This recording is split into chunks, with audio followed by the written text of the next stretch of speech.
네, 포커스 시간입니다. 오늘은 신경민 전 의원과 정치 현안 다뤄보겠습니다. 의원님 어서 오십시오. 네, 안녕하세요. 네. 자, 먼저 여야의 공천 상황 짚어보겠습니다. 먼저 국민의힘부터 이야기를 해보면 상대적으로 이제 잠잠하다가 현역 탈락자들이 나오면서 파열음이 나온다 이런 분석들인데요. 전반적으로 평가를 좀 해주시죠. 아니 이제 처음에는 원래 공천이라는 게 수학 문제 풀듯이 쉬운 것부터 시작해서 예. 그다음에 어려운 거 가죠. 우리가 수학 시험 볼 때 바보처럼 어려운 문제 해가지고 시간 다 보내는 그런 건 좀 학생의 지력에 문제가 있다고 그러잖아요. 예. 그러니까 이것도 똑같아요. 그러니까 되게 쉬운 거 빨리빨리 해버리고 그다음에 하나 이제 어려운 거 하는데 지금 어려운 게 들어갈 때예요. 예, 그 막바지고 국민의힘이 굉장히 말하자면은 강한 곳, 예. 뭐 빤하잖아요. 그러니까 지금 거기가 나오는데 거기서 상대적으로 이 사람을 꼭 집어넣어야 되겠다고 하는 데를 지금 집어넣은 거예요. 그 중에 하나가 이제 유영하 변호사가 예. 현역 홍석준 의원을 제쳤다. 뭐 지금 이런 거 아니겠어요? 근데 이제 유영하 변호사는 꼭 들어줘야 될 민원이 있는 거죠. 근데 저는 이제 납득하지 못하는 게 좀 설명을 근사하게 했어야 되는데 유영하 변호사가 뭐 점수가 많이 나왔다고 그러는데 점수가 많이 나올 이유가 별로 없거든요. 그러니까 뭐 설명을 하려도 좀 그럴듯하게 해야 되는데 아마 이분이 별로 경험이 없어가지고 공관위원장이 너무나 많은 점수 차이가 있었다고 그러는데 듣는 홍석준 의원이 기분 나쁘죠. 아니 4년 동안 열심히 일을 했는데 한 번도 그 지역에서 일을 안 해본 유영하 변호사라는 분이 점수가 많이 나오다니 이건 뭐 이런 거죠. 이게 좀 시끄러운 건데 이거 뭐 이렇게 오래 가지는 않을 겁니다. 소음이. 예. 그리고 그래서, 이제 금방 문제가 됐던 도 변호사 같은 경우에는 예.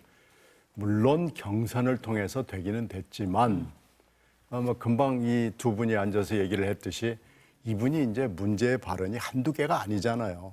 이렇게 되면 탄핵의 강을 건너는 거예요. 이렇게 되면은 누구 눈에 봐도 경선을 했건 전략 공천을 했건 아니 그럼 탄핵의 강을 이런 식으로 넘는다는 거냐?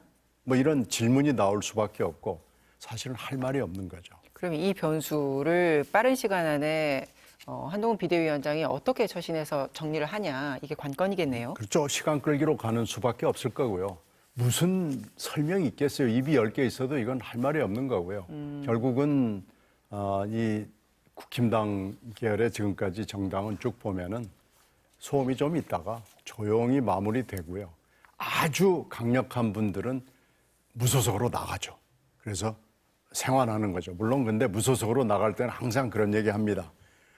무소속으로 나가는 경우 절대로 복당 안 해준다고. 절대로를 몇 번씩 하는데. 이번에 한동훈 비대위원장도 그 메시지 냈습니다. 똑같은 얘기해요. 예. 한동훈 비대위원장은 여의도 사투리를 정말 빨리 습득해가지고 금방 똑같은 얘기 하는데요. 이거요. 금방 복당됩니다. 만약에 당선만 되면은요. 지금 어려운 숙제들, 어려운 문제들만 남았는데 그 어려운 문제들을 풀기 위해서 국민 추천제 하겠다는 건데 이미 답은 나와 있는 것 아니냐 뭐 또 이런 국민 얘기도 추천제라고 있는데. 그래서 이 주체가 불분명한 거 있잖아요. 정당에서. 이건 되게 짜고 치는 고스톱입니다. 아, 그래요? 네. 뭐 이건 그렇게 돼 있어요. 그러니까 국민 어쩌고 저쩌고 하는 예. 이런 시스템은 항상 보면은 다 시나리오가 있기 마련이고요. 너무 일괄적으로 단정적으로 말씀하시는 거 아닙니까? 아니 그건 정당이 그런 예. 속성을 가지고 있더라고요. 저도 처음에는 국민 뭐 시민 어쩌고 하면 뭐가 있는 걸로 생각했는데 네. 가서 보면은 대충 시나리오가 있는 경우가 태반이기 때문에 제가 뭐 이 경우가 그렇다라고 말씀은 못 드리지만 예. 그런 경우가 너무 많다 이런 분명하게 말씀드릴 수 있습니다. 국민의힘이 호남 출신을 비례 당선권에 배치하겠다. 이 부분도 좀 주목이 되던데요. 민주당 출신인 조배숙 전 의원도 있고 이뇨한 전 혁신위원장도 고려를 하고 있다. 이런 보도도 나오고 있습니다. 만약에 그렇게 되면 새로운 미래 입장에서는 좀 부담스럽지 않나 이렇게 보이는데요. 아니 이건 별로 부담스럽지 않은 게 지지 기반이 좀 많이 다르고요. 중도층이 조금 움직일 수는 있지만요. 호남의 정서로 봤을 때 그렇게 많은 흐름이 바뀌지는 않습니다. 물론 뭐 이런 시도가 한두 번은 아니에요. 계속 꾸준히 있었던 건데요. 그게 그렇게 큰 흐름을 바꿀 정도의 그런 것은 만들지 못한 것이 지금까지 총선의 역사입니다. 그래서 대선도 똑같거든요. 그래서 이 비례의원을 호남 출신을 몇 명 집어넣는다고 그래가지고 큰 흐름이 바뀔 것도 아니고 지지 기반을 근본적으로 흔드는 것도 아니기 때문에 예. 이것은 그렇게 큰 위협이 되지는 못할 겁니다. 알겠습니다. 새로운 미래에 대해서는 잠시 후에 좀 더 구체적으로 여쭙도록 하고요. 민주당 공천 상황 여쭙겠습니다. 이른바 이제 비명 친문의 공천 탈락이 이어지자 이재명 대표는 불가피한 아픔이다 말했고요. 김성환 전략공천관리위원은 당의 주인이 누군지 확인됐다 이렇게도 반박을 하고 있습니다. 총평을 좀 해주시죠. 수요일 밤에 이 대참사, 공천 학살이라고 지금 얘기를 할 수 있는 건데요. 이걸 보면서 사람들이 이재명의 민주당을 만들기 위해서 지금 무슨 일이 벌어지고 있는가 하는 것을 눈으로 직접 봤을 거예요. 근데 이것은 제가 지난주에 여기 나와서 얘기를 예측을 했는데 경선으로 들어가면 그 경선은 굉장히 극복하기가 어려울 것이다라는 예측을 제가 보름 전에 한 기억이 있습니다. 예. 근데 그 예측에서 한치도 벗어나지 않았어요. 근데 이것을 가지고 이제 이렇게 대표가 자신 있게 말을 하고 이런 또 평가를 뒷받침하는 얘기를 할 수 있었던 배경이 있습니다. 왜 그러냐면은 이렇게 해도 결국은 친문 친노의 뿌리를 두고 있는 의원들이 대충 지금 비명으로 돼 있잖아요. 이 비명 이분들이 불이익을 당하고 경선에서 탈락하고 해도 집단적으로 반발하지는 못할 거다라는 자신감이 친명 쪽에 있는 거예요. 이재명 대표한테도 있고요. 근데 아닌 게 아니라 수요일 날 밤에 그 대참사가 일어났는데 목요일, 오늘 금요일 어떻게 지내왔습니까? 조용하잖아요. 네. 반발이 없는 거예요. 그러니까 이게 진압이 됐다고 판단하고 저렇게 얘기를 마음 놓고 지금 하는 건데요.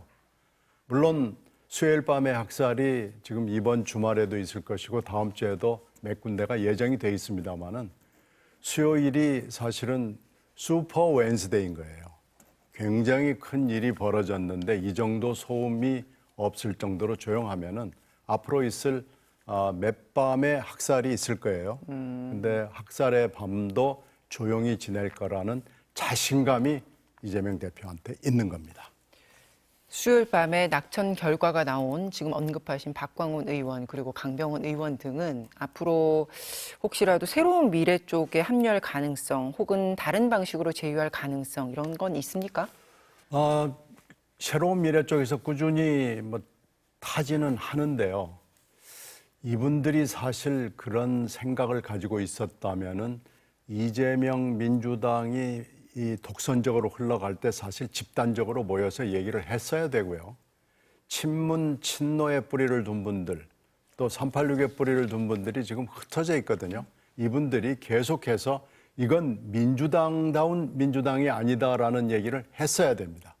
그리고 만약에 불이익을 당하는 조치가 있었을 때 이건 잘못된 거다라고 얘기를 했어야 됩니다. 근데 지금까지 굉장히 오랜 시간 동안 조용했거든요. 그리고 수요일 밤에 학살 이후에도 조용하잖아요. 이러면은 말이 없는 거죠. 근데 이분들이 정말로 이건 민주당다운 민주당이 아니다라고 얘기를 하려면은 지금 이게 마지막 찬스예요. 마지막 찬스에 할 수 있는 조치는 사실 빤하거든요. 탈당, 입당 그리고 출마하는 거거든요. 근데 이분들이 이런 결기를 가질 수 있을지 없을지 잘 모르겠습니다. 저는 이분들이 그런 결기를 가지고 있다고 그러면은 지금이라도 판단을 하고 모이고 그래서 그걸 집단의 행동으로 보여주는 게 맞을 거예요. 그런데 지금 친문 친노의 뿌리를 둔 분들, 386의 뿌리를 둔 분들 중에서 지금 그런 움직임이 감지되고 있지는 않습니다. 그럼 결선을 앞두고 있는 박용진, 전해철 의원은 어떻게 전망하십니까? 두 분은 달라요. 전해철 의원은 지금 친문의 뿌리를 둔 분이고 박용진 의원은 지금 솔로로 댕기는 분이기 때문에 지금 나는 할 수 있다. 나는 지역구 관리를 잘했고 나는 또 지역구에서 이러이러한 지지를 받고 있기 때문에 할 수 있다라고 지금 보는 것 같아요. 즉 그러니까 각각 개별적으로 개인적으로 지금 접근을 하고 있는 건데요. 이 두 분들 저는 별로 전망이 그렇게 밝을까 하는 생각은 가지고 있는데요. 이 두 분들이 알아서 지역구 사정이 또 전혀 다르기 때문에 두 분들이 알아서 결정을 하고 이미 이 경선에 그 비용 납부를 하는 시점에서 이미 경선은 진입한 겁니다. 그래서 법률적으로 얘기하면 이미 그 비용을 납부하는 순간에 경선 결과에 승복을 해야 되기 때문에 그 지역구가 아닌 나머지 253개 지역구로 나간다면 모르지만 예. 그 지역구에서는 출마할 수 없습니다. 그렇죠. 민주당 선대위원장의 김부겸 전 총리 얘기도 나오고 있던데 그 부분은 어떻게 전망하십니까? 지금 민주당 선대위원장을 놓고 굉장히 많은 사람들한테 접촉을 했는데 그렇게 뭐 썩 하겠다는 분들이 많지는 않은 것 같아요. 그래서 아마 당대표는 당연히 선대위원장이 되는 거니까요. 네. 아마 한 몇 분을 더 모시려고 생각하고 있고요. 그분 중에 한 분이 김부겸 총리, 이제 전직 총리들을 쭉 접촉을 했으니까요. 전직 총리가 분명히 들어가 있는 건 맞고요. 네. 전직 총리 한 두어 분이 결합을 하려고 하고 있다는 얘기를 들었습니다. 그래서 그래요? 예. 가능성이 저는 있다고 보고요. 임 전 실장은요? 임 전 실장은 아마 접촉하지도 않았을 거예요. 그래요. 네, 지금 앞에 두 분이 말씀하시는 걸 제가 들었는데요. 예. 임 전 실장은 하고 싶다고 그래도 아마 안 시켜줄 것 같은데요. 그렇게 보십니까? 그러면 두 전직 총리는 마음이 있는 걸로 읽고 계세요? 지금 전직 총리가 여러 분 있는데요. 예. 그분들 중에서는 한 분은 예스를 한 걸로 제가 얘기를 들었고 한 분은 왔다 갔다 하는데 거의 예스로 오는 걸로 들었고요. 그렇게 되면 한 세 분 정도가 공동 선대위원장을 할 가능성이 높죠. 그럼 김부겸 전 총리는 그분의 한 분이시겠네요. 그건 뭐 하여튼 상상에 맡기겠습니다. 자, 잠시 후에 저희가 데이터 전문 기자와 함께 여론조사 흐름을 자세히 분석해 볼 예정인데요. 현재 눈에 띄는 지점이 조국혁신당의 약진 같습니다. 이거 흐름은 어떻게 지켜보고 계십니까? 지금 조국 혁신당의 조국 대표는 분명한 입장을 가지고 있어요. 윤석열 정권, 특히 검찰 개혁에 대해서 자임을 하고 있는 거죠. 그리고 지금 인재 영입하는 것도 보면은 윤석열 검찰이나 윤석열 정권하고 각을 세운 사람들을 쭉 지금 데리고 오고 있는 거 아니겠어요? 예. 분명한 거죠. 그러니까 본인의 지지층을 겨냥하고 있는 거고요. 또 이재명의 민주당에 대해서 불만을 가지고 있는 사람들, 이재명의 민주당을 지역이건 비례건 간에 이거 어떡하나 하고 망설이고 있는 사람들, 특히 민주당 지지층 중에서 그런 분들이 있는데요. 그분들한테 지금 소구를 하고 있는 거기 때문에 그래서 여론조사를 하면 지지도도 많이 나오고 있고요. 이것이 큰 이유라고 봅니다. 그래서 그런 점으로 봤을 때는 일단 굉장히 영리한 행보를 보이고 있는 거죠. 그래서 이 부분이 지금 여론조사 추이로 봤을 때는 일정 부분 성공하고 있다고 봅니다. 그럼 지지층을 더 많이 투표장에 나올 수 있게 한다 이런 관측이 있고 또 확장에는 걸림돌이 될 거다 이런 반론도 있고요. 결국은 글쎄요. 민주당 지지층 중에서 하는 거기 때문에 결국은 민주당 지지층 안에서 파일을 서로 나눠 먹는 그런 효과가 있고요. 중도층을 과연 끌어올 수 있느냐 하는 거에 대해서는 여러 가지 해석이 있는데 저는 중도층에는 한계가 있다고 봅니다. 그 조국혁신당은 비례 중심이긴 한데 향후 뭐 지역구 가능성을 보신다든지 아니면 다른 변수에 대해서는 어떤 전망이 있으십니까? 그건 인재 영입에 따라서 다르겠죠. 인재 영입 중에서 지역에 나가서 경쟁력이 있다고 판단이 되면은 예. 지역구가 많이는 아니겠지만 수도권이나 이쪽 서쪽 지역에서 가능한 분이 있다고 그러면은 나오겠지만 그게 그 숫자가 그렇게 많아 보이진 않아요. 갑자기 지역에 나가서 이기 뛴다는 게 사실은 그렇게 쉬운 일은 아니거든요. 그렇죠. 네. 그럼 비례 당선권 가능성 있는 인물들은 누구를 주목하세요? 아무래도 뭐 분명한 거거든요. 윤석열 정권과 각을 세울 수 있는 사람으로 그건 뭐 특화가 돼가지고 네. 비례 라인업을 짜게 되겠죠. 알겠습니다. 새로운 미래 이야기를 여쭙겠습니다. 새로운 미래 공천 작업 지금 어떻게 되고 있는지 궁금한데 특히 이 수도권이나 호남이 주목되는 게 사실입니다. 언제까지 어떤 부분에 역점을 두십니까? 호남 그중에서도 이제 광주가 아무래도 역점을 두거든요. 광주 지역구가 지금 8개입니다. 네. 물론 이낙연 대표도 며칠 전에 광주로 나가겠다. 그리고 지역구는 곧 정해서 말씀드리겠다 그러는데 지금 한 2개 내지 3개, 이 8개 지역 중에서 이제 좀 좁혀졌습니다. 예. 뭐 8개 다 놓고 검토를 해봤고요.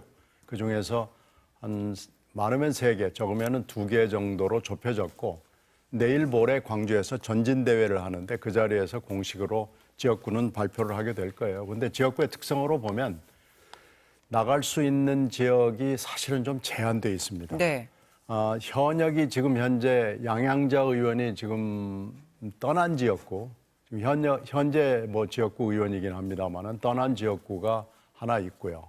그리고 정말로 찐명인 후보가 이번에 공천을 받았거나 받을 예정이거나 뭐 한 데가 있거든요. 그런 데 중에서 지금 볼 수밖에 없거든요. 그래서 그걸로 이렇게 좁혀가지고 지역구는 결정이 될 것 같고요. 물론 이낙연 대표 혼자 나갈 수는 없는 거 아니에요. 네. 8개 지역구를 같이 함께 발을 맞춰서 스크럼을 짜고 나가는 것이 광주 지역을 여러 호소를 하는 데 있어서 좋다고 생각되는 전략이니까 그분들을 지금 열심히 모았고 지금 거의 마무리 단계에 있고 그래서 아마 일요일 전진대회쯤에서는 광주에서의 함께 동반 출마할 수 있는 분들이 좀 윤곽이 드러날 겁니다. 그래서 광주를 중심으로 해서 호남 그리고 충청권, 수도권에 출마를 할 분들이 지금 현재 라인업을 짜고 있고요. 오늘 김종민 대표가 세종시에 나오겠다고 조금 전에 기자회견을 했습니다. 예, 그래서 예. 충청권을 중심으로 해서 이제 팀을 짜보겠다. 그래서 같이 함께 보조를 맞춰서 스크럼 짜고 나간다는 건들이 거점 지역들이 몇 개 지금 정해져 있고요. 홍영표 의원은 아무래도 수도권에서 서른 의원과 함께 예. 수도권을 맡아서 하게 될 거 그래서 저희들이 뭐 큰 당이 아니기 때문에 예. 전체 다를 하는 것은 불가능하고요.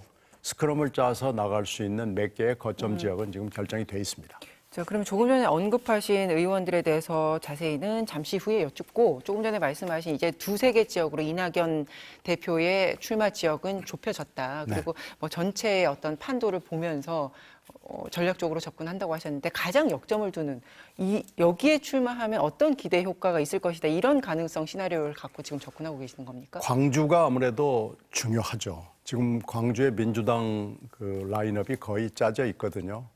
지금 경선 지역구가 뭐 곧 이번 주말 내지는 다음 주 초까지는 다 되면 8개 지역구의 민주당 출마자들이 결정이 되거든요.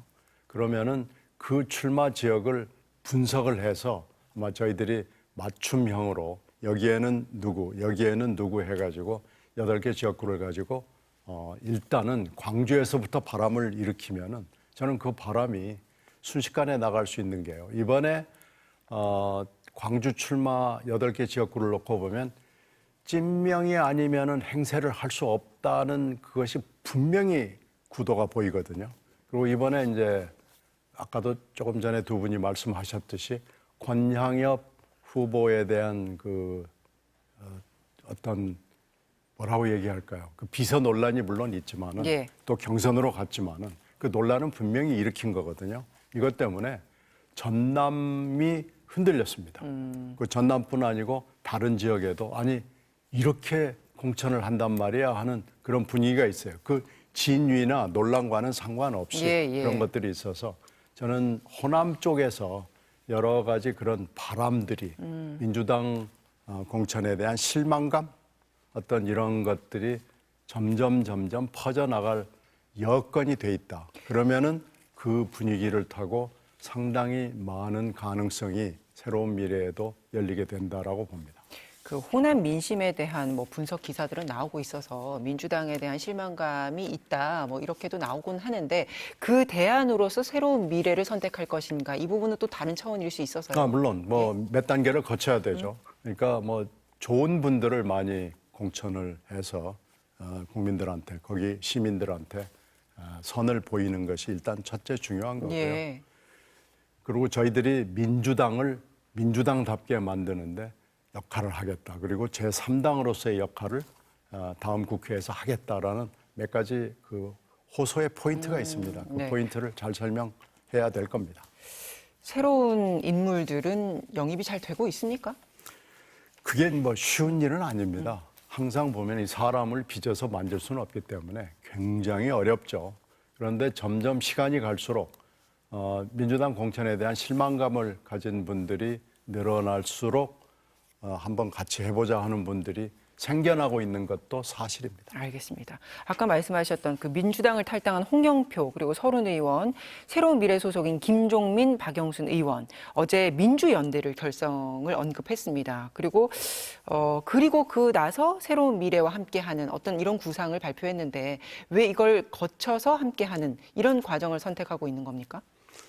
지금 현재 민주당 공천이 흔들리잖아요. 그런데 이제 그분들이 바로 새로운 미래로 옮겨오는 것이 약간의 부담이, 정치적 부담이 있을 수 있기 때문에 일단 민주연대라는 그릇에 담아서 그 다음에 새로운 미래로 이렇게 옮겨오는 것이 좋은 길이라고 지금 생각을 하는 거고요. 네. 민주당 안에 있는 분들 중에서 불이익을 받은 분들이 굉장히 많거든요. 근데 이제 그분들이 용기를 가질 수 있도록 민주연대라는 그릇 속에서 일단 접촉을 하는 것이 편합니다. 그래서 그렇게 좀 약간의 시간이 걸리더라도 그렇게 2단계로 하는 것이 맞다고 이게 전략적 어떤 궤도입니다. 홍영표 서른 의원의 합류는 어떤 의미입니까? 이분들은 출마를 하겠다는 거예요. 그리고 본인의 지역구에서 출마를 하겠다는 거예요. 그러니까 이분들은 당연히 공천을 받을 수밖에 없는 상황에서 불이익을 당했다는 것을 너무나 아프게 생각하기 때문에 반드시 그 지역에서 출마해서 그 지역의 주민들에게 심판을 받겠다 이런 결의를 가지고 있는 겁니다. 민주연대가 함께하면서 당명 변경도 검토되고 있다 이런 보도가 있던데 민주연대, 새로운 민주당 뭐 이런 구체적인 이름까지 거론이 되던데 이 부분은 어떻게 정리를 해주시겠습니까? 당명 변경의 요구도 있고 당명을 그만 만져라. 당명은 그냥 그대로 새로운 민주로 가라 하는 요구가 충돌하고 있어요. 예. 그만큼 당명이 지금 굉장히 한 두어 달 동안이죠. 두어 달 동안 당명이 논란의 대상이 되고 있기 때문에 이 혼란이 있는 것은 인정합니다. 그리고 그건 맞습니다. 그런데 민주당에 토대를 두고 있는 분들은 민주라는 이름이 좀 있었으면 좋겠다라고 요청을 해요. 예. 요구를 해오고 이것을 아주 절실하게 얘기하는 분들이 꽤 있습니다. 예. 그리고 새로운 민주가 좀 추상적이어서 이것이 과연 당의 이름이냐 아니면 무슨 서클 이름이냐 NGO 이름이냐 이렇게 묻는 분들이 있고 더군다나 그냥 무작위로 전화를 했을 때 새로운 민주 아무개입니다 그러면은 새로운 민주가 뭔가요 하고 묻는 분들이 꽤 있어요. 그래서 그 사이에서 새로운 미래? 새로운 미래가 하면, 뭐냐 예. 그래서 여기에다 민주를 넣는 것이 좋지 않겠느냐 당 이름 같은 이름을 하나 갖는 것이 좋지 않겠느냐라는 또 요구가 굉장히 많습니다. 그건 민주당 쪽에 적을 둔 분도 있고 그냥 일반인들도 있고 이러기 때문에 이걸 가지고 지금 굉장히 여러 시간 동안 고민을 한 거예요.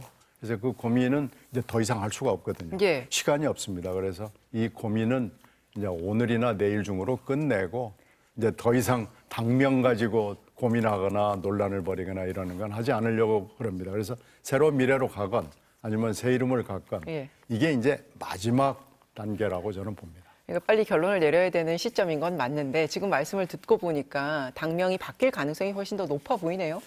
두 가지 가능성이 다 있습니다. 알겠습니다.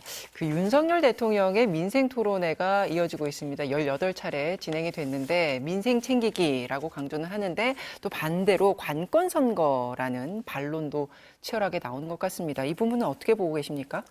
윤석열 정권의 특징인데요. 아무리 뭐라고 해도 듣지를 않아요.